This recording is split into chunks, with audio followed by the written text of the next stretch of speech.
Kia ora koutou katoa. Welcome to the Heart Health Live series. Warm welcome to those who are joining us for the first time, and welcome to previous viewers. Tonight's session is on blood pressure, so we'll be covering the basics of blood pressure and also nutrition interventions and lifestyle management. I'm Dave Monro, Chief Advisor Food and Nutrition here at the Heart Foundation. I'd like to warmly welcome Gerry Devlin, the Heart Foundation's Medical Director, who'll cover some of the clinical advice, but also some basics of blood pressure. A very warm welcome to Peter Fleming. Thank you for being here, Peter. No worries. So Peter is a long supporter of the Heart Foundation. He is an amazing advocate for people such as himself who have had aortic dissection. So Peter will be sharing his journey and his insights around managing his blood pressure.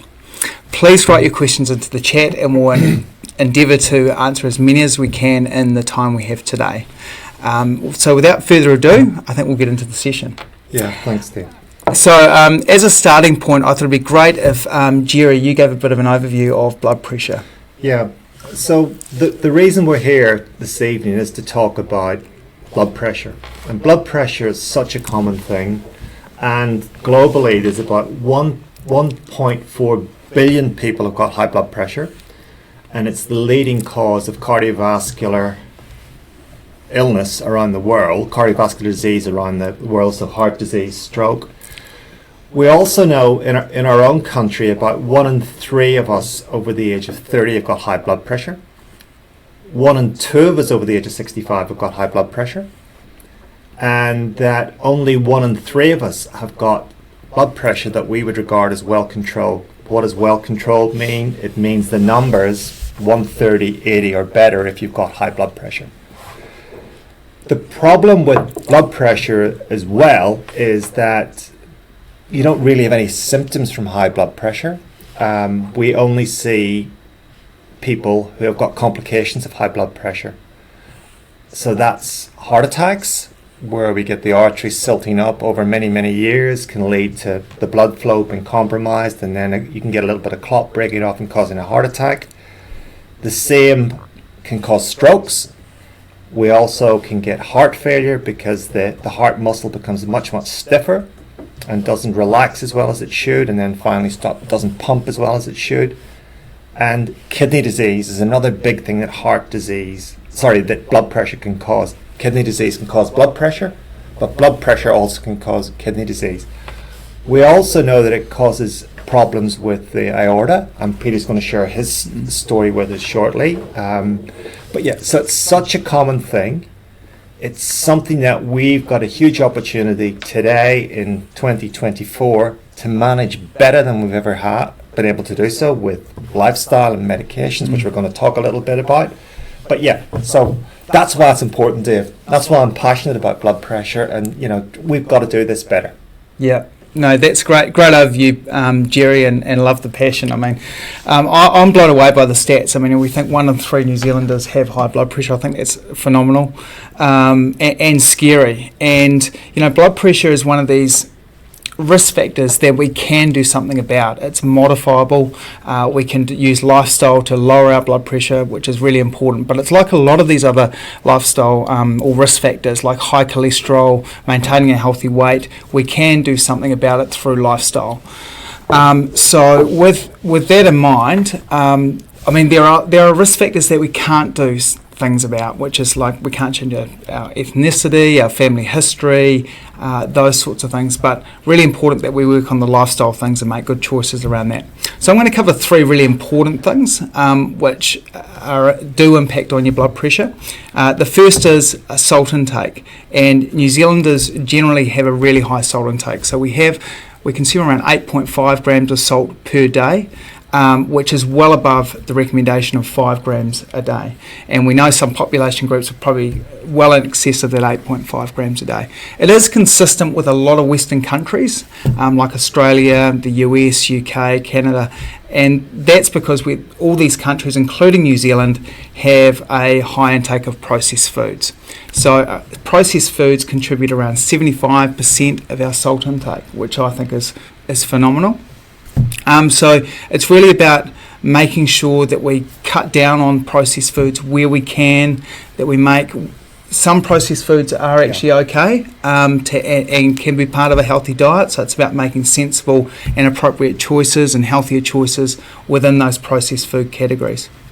The second thing I just want to refer to is activity. And our latest advice is to have around 150 minutes of activity per week. And that's moderate intensity. And the great thing about moderate intensity is things like your household chores, your vacuuming, your gardening, walks around the block, all count towards that 150 minutes. So the message here is not necessarily about running marathons or buying a gym membership. It's how you build movement into your day and reduce your sitting time. So that activity is really, really important. The third one I want to touch on is alcohol. And our latest position statement says that we should be reducing our alcohol intake, and the best situation for our blood pressure is actually no alcohol at all. Now, 4 out of 5 New Zealand adults do drink alcohol, so the message with that is any reductions they can make will have benefits for their blood pressure and also their heart health.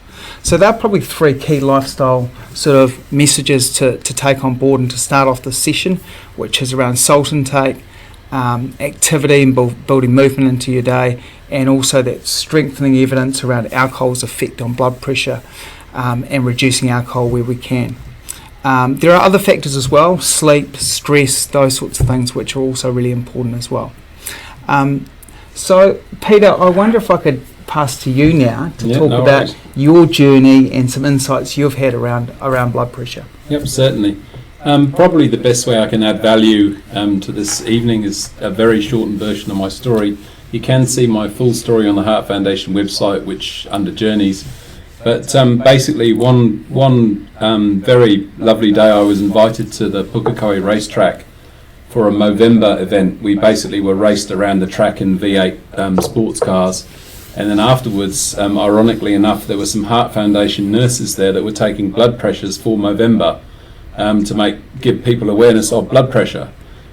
After I'd finished my race, I came off the track and went to the Heart Foundation with my colleagues, and they took my blood pressure, and one of the nurses remarked, "Gosh, your blood pressure is one of the highest I've seen in my entire career. If you're still around in 5 minutes, come back and see me." I thought that was possibly one of the funniest things I'd ever heard, because I had no idea what blood pressure, well, I was kind of dumb to the whole situation. Unfortunately, I chose to ignore that Heart Foundation nurse, and to my detriment, I wandered off into the wild blue yonder, and around 2 weeks later, after I'd miraculously survived a trip to Sydney for work and various other things, my aorta decided to tell me that my blood pressure was finally affecting me, and I was taken to Auckland Hospital in an ambulance, given around a 15% chance of survival, and luckily for me, I pulled through. So what did you notice when that happened, Peter? Well, I woke up in the morning and I was sweating quite badly, and I walked into the bathroom and I shouted out to my wife, "I'm not very well. I think you need to call an ambulance," to which my wife replied, "I'm not calling an ambulance because you've got cramp again." So the ambulance turned up, took my vitals, and basically said that everything looked in order, but they would take me to the hospital anyway to check me out. And fortunately for me, on that day there was no traffic in Auckland. It was a beautiful day, and luckily enough there was a very, very good cardiac surgeon standing in A&E that said, "I think that man's having an aortic aneurysm," and sent me for a CT scan, and the rest is history. I will just finish though, but again, to my dying day, I'll probably regret ignoring that nurse. Yeah.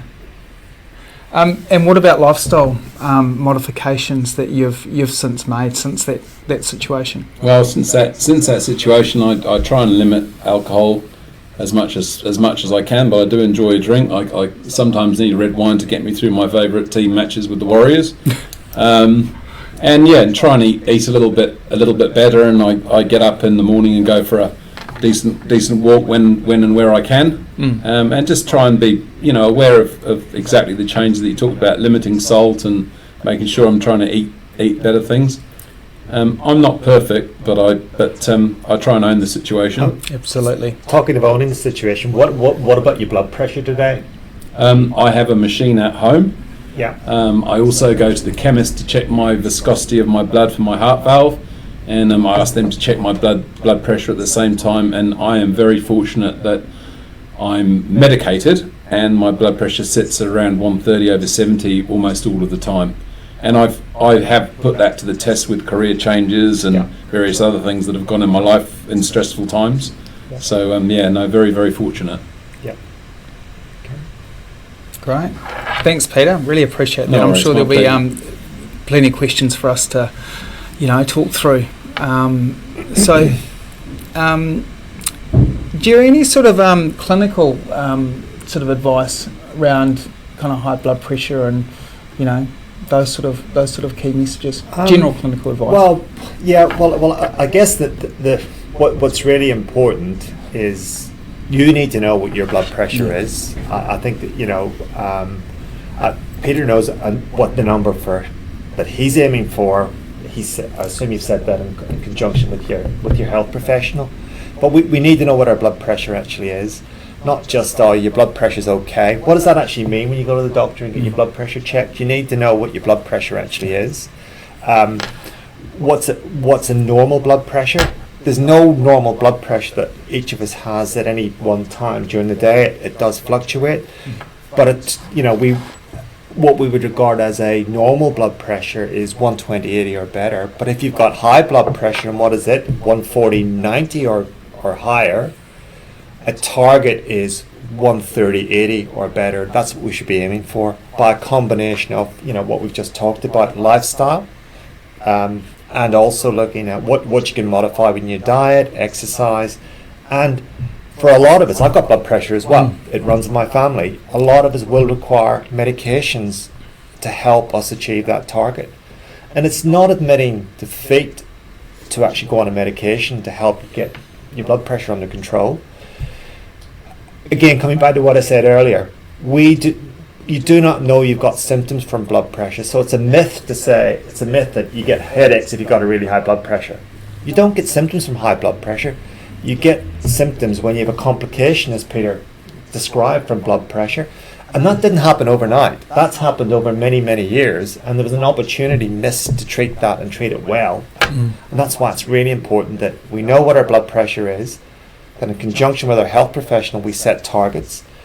We look at how we achieve those targets. And home blood pressure monitoring today, I think it's a really good way to do that. And I use it all the time with my patients. So we can do this well in 2024. Great. We'll go to some questions that have been asked. So the first question is from Nairi. She says, will the right diet and regular exercise keep me off medication for slightly elevated blood pressure? I'll let you start with that. Well, I think... we'll do it together. Sure. Yeah, I mean... I think diet and exercise, and I don't personally like the word exercise. I think activity is the something we should be talking about, and building movement into the day. I think doing all the things we can through eating the right foods, being active, managing stress, and those lifestyle things that I mentioned at the start. Alcohol being an important one as well. That's great, but it may actually only take you so far. What may end up happening is you may have to take medication. Is that? Yeah, and that's exactly that. So the point is, you've got slightly elevated blood pressure. You've got to keep an eye on it, and it's okay to have a period of time where you look at what you can do differently in your day-to-day living. So diet, exercise, lifestyle, all of those things that are important to look at. Alcohol's really important, particularly if you drink a lot of alcohol. If you reduce your alcohol, if you stop drinking and you've been drinking a lot of alcohol, you can have the same impact on your blood pressure as our common blood pressure pills. So bring it down by about 5 millimeters, and that's actually really, really powerful. But looking at that, but then not just ignoring it, get a follow-up. And if there's, consider getting a home blood pressure monitor. You can buy machines today, good machines, for around $100. and bring those readings into your GP. We've got a good link on our website as to how to do this correctly with home blood pressure monitoring. Just don't ignore it. Okay. Delia asks, please focus on why diastolic is high and how to reduce it. Again, Gerry, this might be a bit more in your camp. Well, Delia, we look at both numbers. We look at systolic, which is the top number, the 140, the 150, the 160, and the diastolic is the bottom number. They're both really important. We tend to see much higher systolics as we get older because the blood vessels become a little bit stiffer, but it's really important that we set targets for both systolic and diastolic. How to reduce it? It's the same methods that we've just talked about. So it's looking at lifestyle and possibly medications. Okay, great. Next question from Sandra asks, is a wrist blood pressure monitor okay? Peter, do you know much about wrist? Did you consider wrist pressure? No, I've got one. You've got one? Yeah. Great. So it tends to tell me what my heart rate is. It doesn't do blood pressure, but heart rate's good for me. Yeah. Yeah, so I'll chip in here. I think we've got some early data with these. We probably don't have enough data with them to say that they are as good as the conventional way that we do those, or the home blood pressure monitors. I think they will get there, but we're not there yet with them. So I wouldn't rely on a wrist blood pressure monitor to make decisions about what my blood pressure is and whether I need to look at going on medications, etc., etc. So I think I'd recommend get it checked by the GP, home blood pressure monitoring. On occasions where we've got doubts about what it is, even after that, we sometimes will fit a 24-hour monitor that's through your health professional. You can get that done. Yeah. So and Peter, you've got a home blood pressure monitor. Yes, I've got a home blood pressure monitor that I use, which is fantastic. But I was going to say on that, just going back to the wrist. I wear a watch that tells me my my heart rate, but it also gives me my steps, and it also gives me timings, and it also gives me exercise advice. And I suggest to any cardiac patient is to embrace any assistance you can get. But my experience with the blood pressure monitors on your wrist is they're not particularly accurate at this point, but it's an evolving process. Right. Although I haven't had the budget to buy one that costs $10,000, but maybe those ones work. Great. Peter, you said you go for a morning walk. Is there a set distance you're expected to achieve? No, basically. I mean, I don't want to sound like an old hippie, but I watched the sunrise in One Tree Hill last week, and it was so incredible. Yeah. And I was walking with another couple of patients, so it was fantastic to share that experience.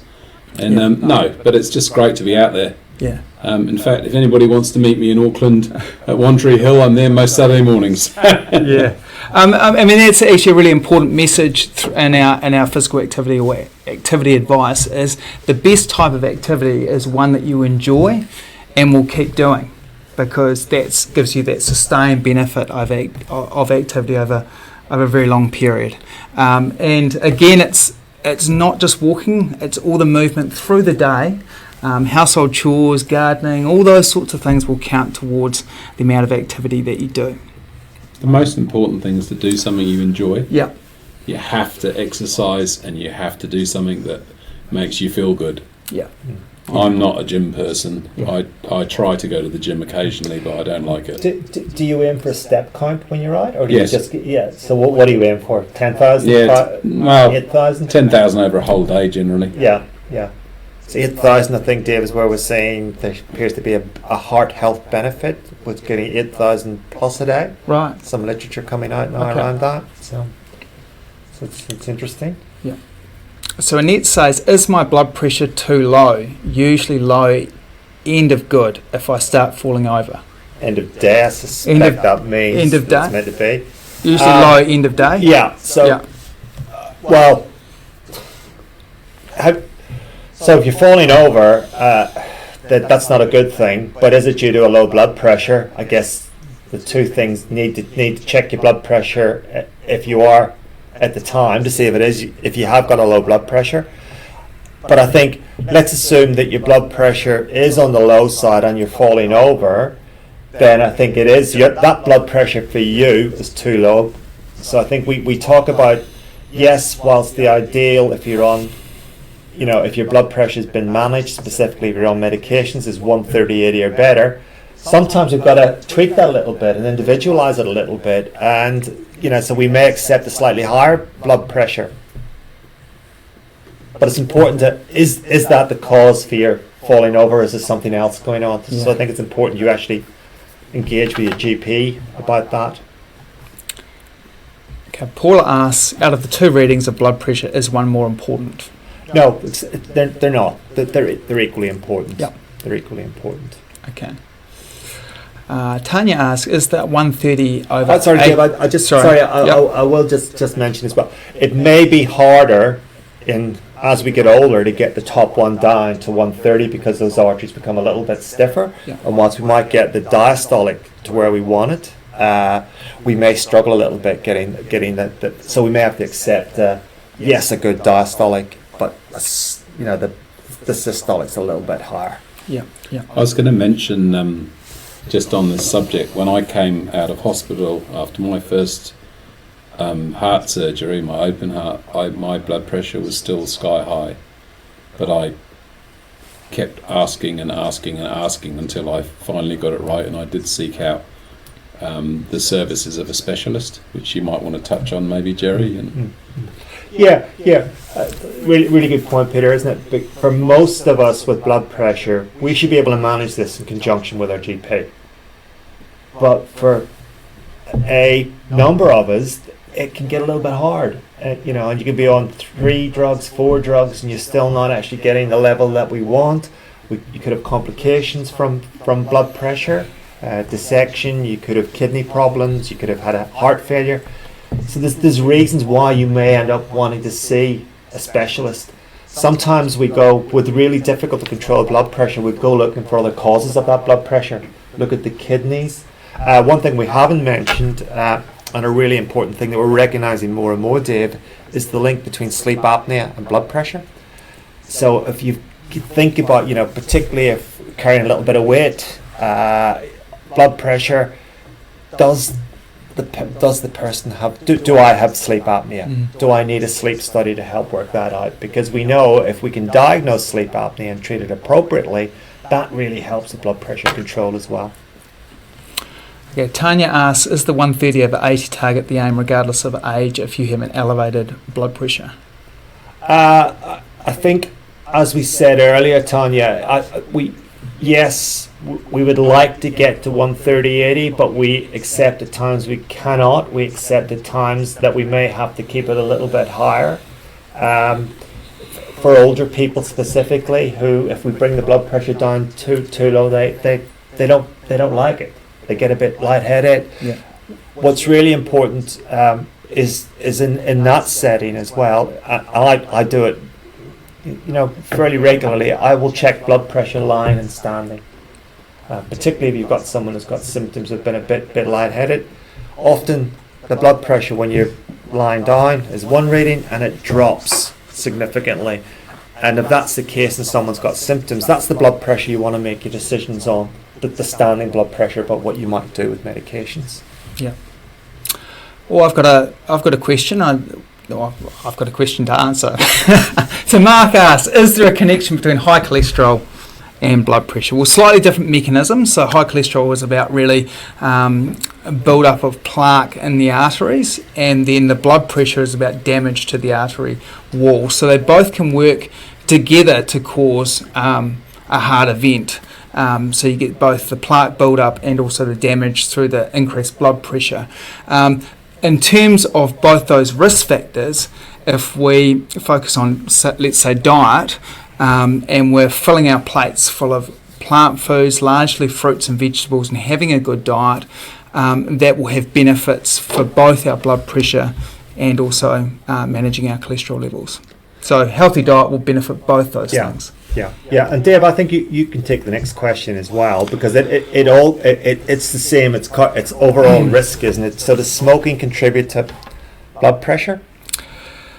Well, I mean, the nicotine in cigarettes it causes a temporary rise in blood pressure. Yeah. So, but that's a temporary situation, not a long-term one. So Yeah. it's really the nicotine in cigarettes that relates to that. But when it comes to smoking, there's all the other nasty compounds and carcinogens and carbon monoxide and all those sorts of things in a cigarette that are really harmful. Yeah.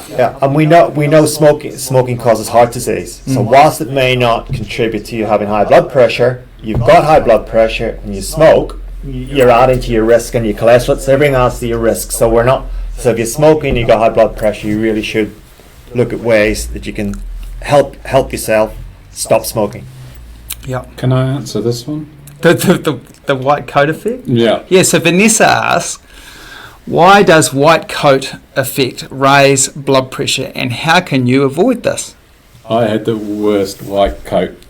I used to go to a gym in Glen Innes for rehabilitation when I first came out of hospital, and I would arrive at the gym and in my gym gear and I'd be turned away because my blood pressure was too high, and they basically call it white coat syndrome. It means that the minute you see that machine coming towards you, your blood pressure shoots through the roof, and it was terrible because I go home and take my blood pressure and it would be quite okay. But the way you can avoid that, Vanessa, and with my experience, is anywhere you're going that they're going to check your BP, just get there 10 minutes early, sit down, take a few deep breaths and just try whatever you can do to, like trying to go to sleep at night, just try and relax and try and take a few deep breaths and just take it all in.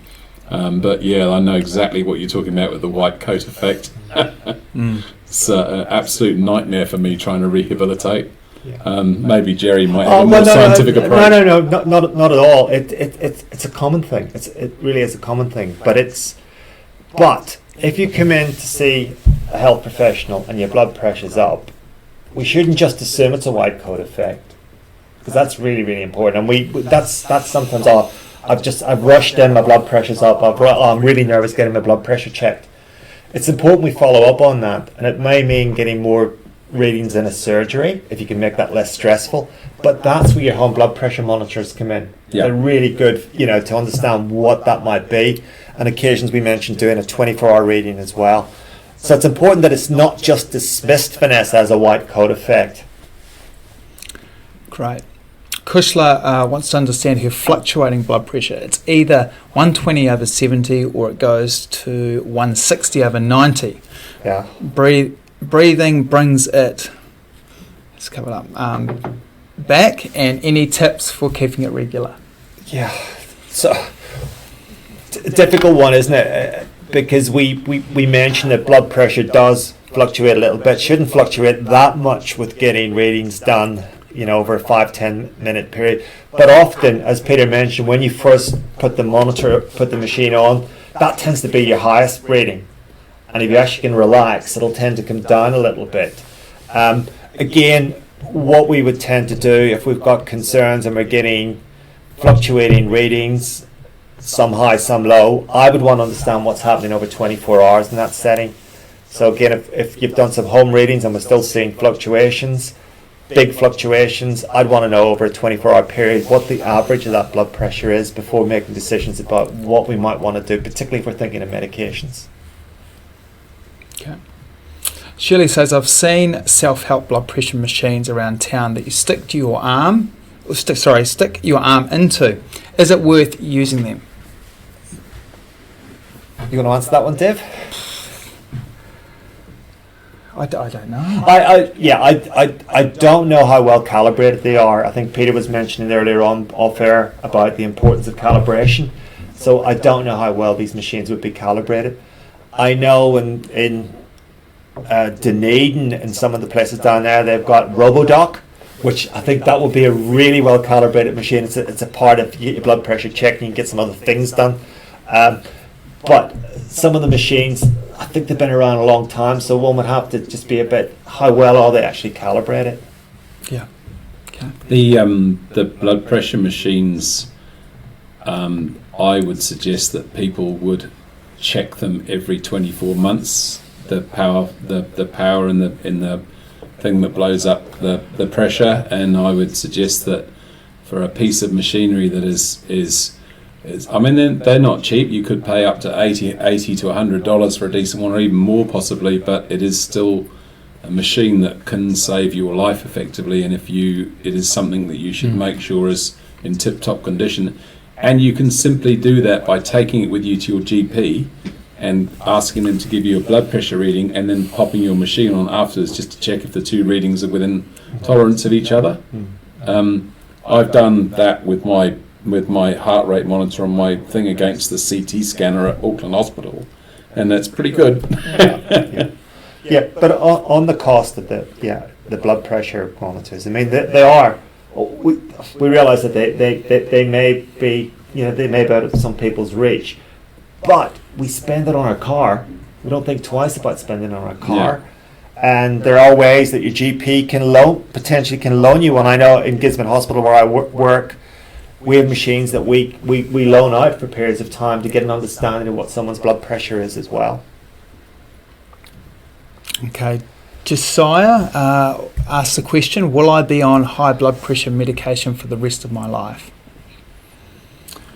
Do you want me to? Yes. Yeah. So I think the likelihood is yes, but if there's things in your day-to-day life that you can do differently, such as increase your activity, look at your diet, look at Dave's mentioned salt, all of those things might help. Alcohol might help bring it down, and you might be able to get off or reduce the dose of medications.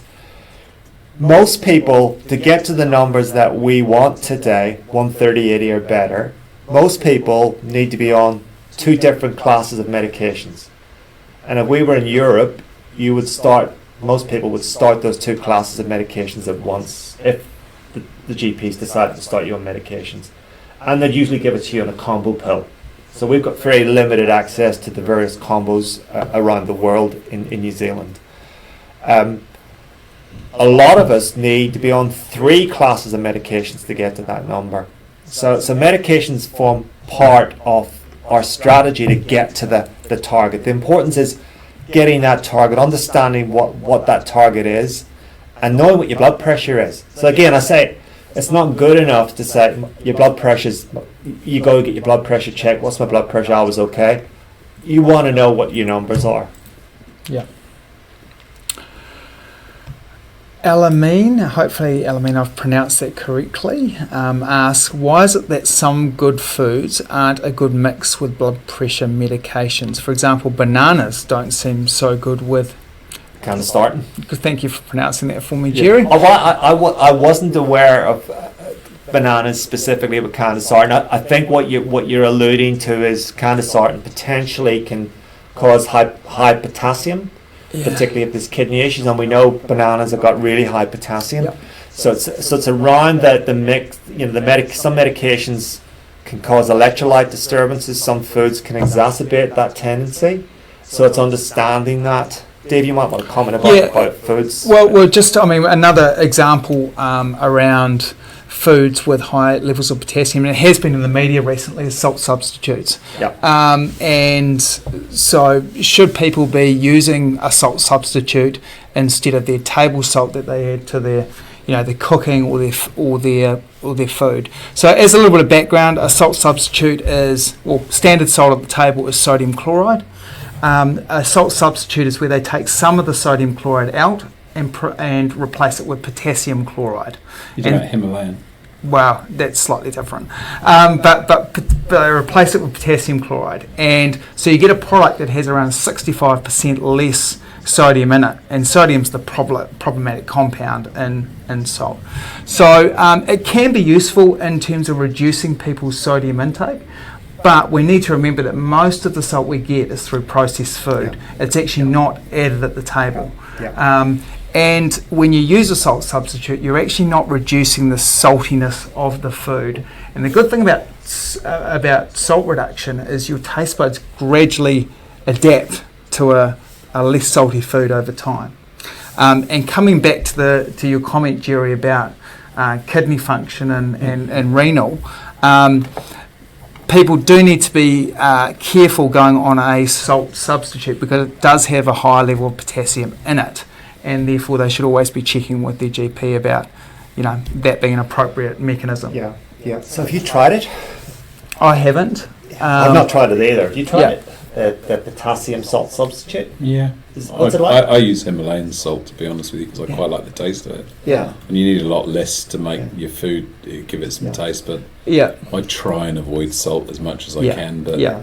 So Himalayan salt will still have the same sort of salt level as standard sodium chloride, but the thing there is you're using less of it, and trying to cut down, which is really, really great. So using a salt substitute is a good mechanism for people who do use it, do use salt on their cooking, but we're trying to recommend people cut down as. You've got a very good tool on your website telling the contents of food as a guide at supermarkets. Yeah. And it's quite interesting to check the packets and see how much salt is contained in orange juice, for example. It's amazing what salt actually gets into. Yeah, there's a lot of, if we think of sauces, soy sauce is probably most people know that it's pretty high in sodium, but there are a lot of other condiments and types of sauces that are. And it is, we know we eat a lot more plant-based substitutes, meat substitutes today.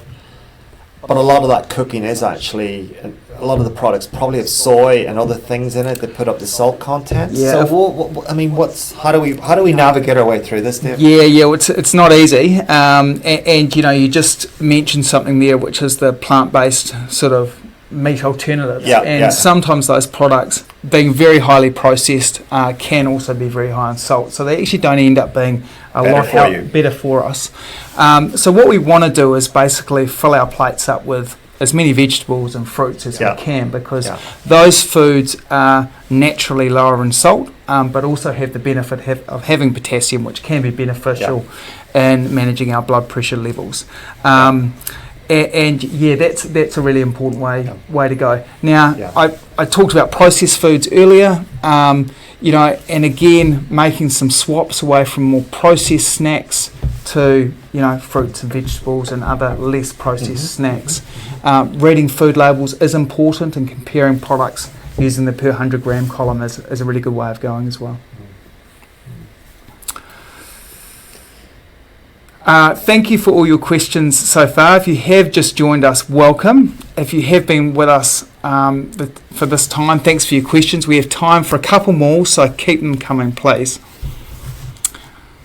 Jessica asks, is it true that black licorice can cause high blood pressure, or is it an old wives' tale? I quite like black licorice. But it's a really important question, because we talked about where we're struggling to get someone's blood pressure under control, and we go looking for other reasons, and this is one of the things that we look at. So a high licorice content can put your blood pressure up. So it's not an old wives' tale. It can put your blood pressure up. A little bit of licorice now and then isn't going to do it, but if you're eating an awful lot of it, it can be one of the reasons that your blood pressure is really high. So it's a good question. Yeah, great.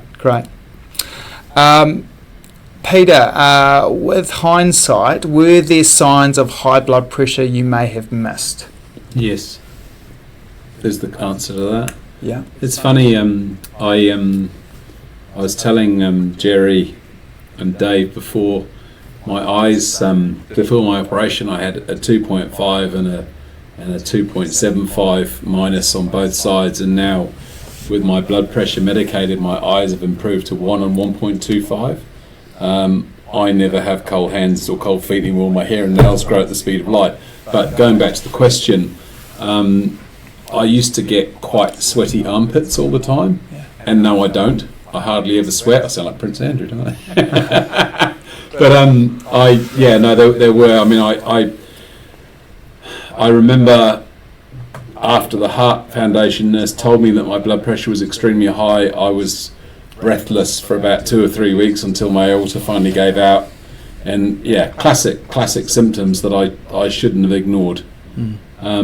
You really, the best advice I can give any patient as a patient advocate or trying to be a patient advocate is you have to own the situation. And if you know you've got high blood pressure, then you have to do something to sort it out. Find the answers, find a specialist, scream as loud as you can, go and see your GP, but you have to sort it out. But yes, to answer your question, there were many signs when I look back on it, probably too numerous to mention. Yeah. But again, you can see my full story on the Heart Foundation website if you want to have a look. Yeah, great. Thanks, Peter. Janelle asks, soy sauce is in a lot of cooking. Are there substitutes for that? What is an okay level of sodium? The tricky thing with sodium is, I talked about salt being 8.5 grams of salt a day. Well, we don't have salt on food labels, so it's hard to kind of translate that through to salt. But if I cover off the bit about soy sauce, which is an important one, yes, there are lower sodium versions of soy sauce that you can buy and use. They will still be a reasonable source of salt, but your comment about recipes and ingredients, there are some really good things we can use to lower the kind of saltiness of food, and they are things like acids, so things like vinegars, things like citrus, things like lime juice, lemon juice. The use of herbs can be a great way of bringing more flavour into dishes. Spices, chili I love, and it's a great one to put into dishes. So What about tamari soy sauce? Is it a different type, or is it just a I don't use a lot of that, Gerry, but I imagine a lot of this. It's in a lot of the cooking with the plant based. Yeah. We use a little bit of it to cook with. Look, I don't know off the top of my head, but it would be around looking at the back of the pack and really looking at sodium is at the bottom. Because that's one of my concerns about, you often substitute, the plant-based meat-like products, and you use a lot of soy to cook it in. So is it actually the healthier option? Yeah. Well, I guess it's about using lower sodium soy where you can. Other options to bring the flavour into that plant-based cooking that you can do. Yeah. So Lizzie asks, what is the correlation between POTS and hypertension or hypotension? Yeah. So POTS is where your blood pressure can be a little bit, tends to drop a little bit. So POTS, what's it? Postural orthostatic tachycardia. It's basically where your fainting mechanism can be a little bit more sensitive for lots of reasons. We've seen a little bit of POTS, people with POTS post-COVID. Probably we're certainly seeing more of it than we did pre-COVID. Tends to, when you get symptoms from it, your blood pressure tends to drop. But in some people, before their blood pressure drops, it can actually go up a little bit before it drops. But it's the blood pressure dropping that causes the symptoms. Are people with a history of hypertension more likely to get POTS? The answer is no. Are people with hypertension more likely to get symptoms from a low blood pressure? The answer is sometimes, because of the medications that we've got you on at times, and it's getting that right for the individual. Yep. So it's a fairly complex syndrome is POTS. We could spend all evening talking about it itself, Dave. So a few have asked, do changing hormones in menopause raise blood pressure risks for women? Does MRT help lower blood pressure? You're looking at me again, Dave. No. So changing hormones in menopause. So what's important as women enter and exit menopause, they lose the protective effect of female hormones. So not so much the fluctuations in the hormones around the time of menopause, but you can lose that protective effect as you exit menopause. MRT. Modern term for HRT. HRT, is it? It tends not to help lower blood pressure. Okay. And it wouldn't be a treatment option for someone with blood pressure. Donna asks, what arm should be used for the blood pressure test? Good question, Donna. It probably doesn't matter as long as it's the same arm every time. There's often 10 to 15 millimeters difference between arms, and if you do notice that difference, you may want to get it checked in both arms to begin with. If you're going to look at then monitoring your blood pressure at home, pick the arm that's got the slightly higher reading, not the lower one, Peter, the higher one. My favourite arm. Okay, very good. So again, just while we wait to see if there's any more questions, getting back to the question around symptoms, most people have no symptoms. Yeah. In hindsight, Peter does recognise some symptoms that he believes was related to your blood pressure being a bit high, probably the aorta being enlarged at that stage. We want people to get their blood pressure checked, be proactively involved in managing your blood pressure. Why? It's to prevent complications of high blood pressure. So heart attacks, strokes, kidney failure, tears in the aorta.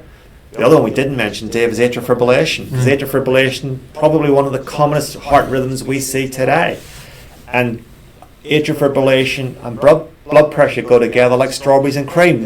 We commonly see the two of them together. And atrial fibrillation, it increases your risk of stroke.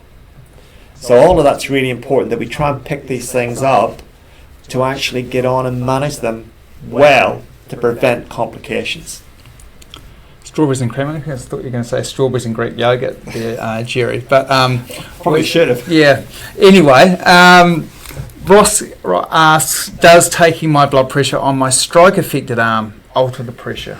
You're probably better taking it on the other arm, Ross. I'm not sure there's any strong evidence that it affects the blood pressure, one way or the other. It's the arm that probably easy for you to take it on the other side, I would suspect. But again, what I said, which arm has got the higher blood pressure? So that's the one that I would tend to go with. Yeah. Layla says both my parents have high blood pressure. Yeah. Will I get it too? Yeah, really good question, Layla. And I think you've got a much higher chance of getting high blood pressure if it runs in your family. Runs in my family. I've got high blood pressure. I know I've got other siblings that have got high blood pressure as well. So it is important. That's probably one of the most important risk factors for high blood pressure, that it runs in your family. So we've mentioned all the things that we can do to modify risk, but certain things we cannot do. But it's important that you, again, take this seriously and get your blood pressure checked. Yeah, and aware, like a lot of health conditions, are aware of your family history and do the necessary checks early, so you're informed. Exactly that. Peter, how important is getting support from others on your journey with high blood pressure? Probably the most important thing, to be honest with you. I run an aortic survivors page for New Zealand called Aortic Survivors New Zealand, believe it or not. But just to say, we have 150 members in there, and we're regularly talking with each other. And as I say, our strength is in our collective. I make it very clear to people that I'm not a doctor like Gerry, or I'm not an expert like Dave, but I'm there to listen. It's really, really important that you share journeys with each other, and as I say, gain strength from each other's experiences. But having said that, it's always important that people seek the advice of medical professionals, not things they read on Google or YouTube or any of those other sources. I've never ever looked up aortic dissection on YouTube or Google because I dread to think what I'd see. But yes, and again, sorry to talk about it again, but if anybody wants to reach out to me, you can through the Heart Foundation. I'm happy to meet or talk or whatever. Quite happy to. Thanks, Peter. That's awesome. Monique asks, when I take my blood pressure, I take it twice, and the second reading is always lower. Why? And is it okay to go with a lower reading? Yeah. It's a really good question. What do you do when you take yours? I'll say what I do in a minute when I take mine. I just take it, and it's generally okay, to be honest with you. Yeah. Because I've been similar to Monique. My first reading tends to be slightly up, but I'm just getting settled and stuff, so I tend to be a bit more relaxed. So I would go more with the second reading, and that's what I would actually say. That's the one that I would record. Is the second one. I was dragged into a meeting once, and 5 minutes later I was told that the company I'd worked for 25 years was being sold, and just straight after that meeting I had to go and see my specialist who took my blood pressure, and it was almost perfect. So as I say, it was such a relief because I was feeling quite stressed. Yeah. So again, the medication does work. Okay, Claire asks, are side effects common when taking blood pressure meds? Yeah. Again, a good question, Claire. I think today, the side effects that you can get with today's blood pressure medications compared to what would have been used 20, 30 years ago are minimal. Horrendous side effects years ago with blood pressure medications that people got. Today, yes, the perfect medicine doesn't exist. That does what it's meant to do and doesn't have side effects. So they all potentially have side effects. It's important that it's explained to you when you're starting medications what those side effects actually potentially will be. So some of the common side effects that we might see, there's a class of pills called calcium blockers that might cause a little bit of ankle swelling. Another class of pills called ACE inhibitors, and they might cause a little bit of cough. So it's important that they are explained to you what to look out for, because there are alternatives that we can switch to if you get a side effect of one medication. But what's really important, and I get a little bit upset at times, we sometimes don't explain fully potential side effects of these medications. People get medications, they get side effects. Often go and look up themselves what the side effects are and potentially stop the medications. So it's really important. Again, we're in this together to actually try and get your blood pressure at a level that we think's appropriate for you.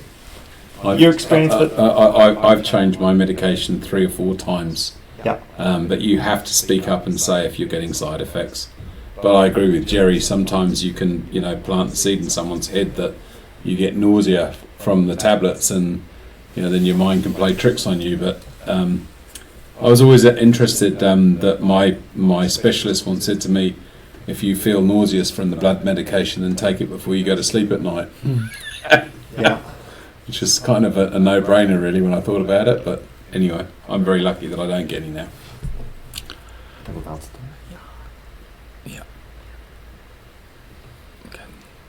Okay, so thank you everyone for your wonderful questions.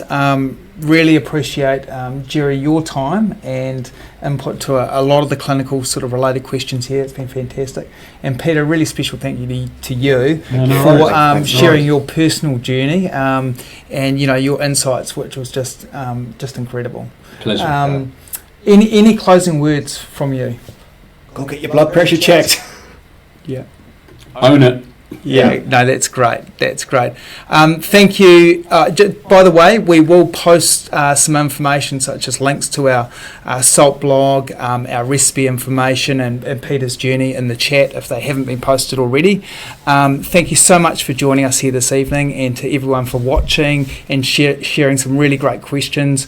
We hope you found this session useful, and goodbye, good evening, and see you next time. Thanks, guys. Bye.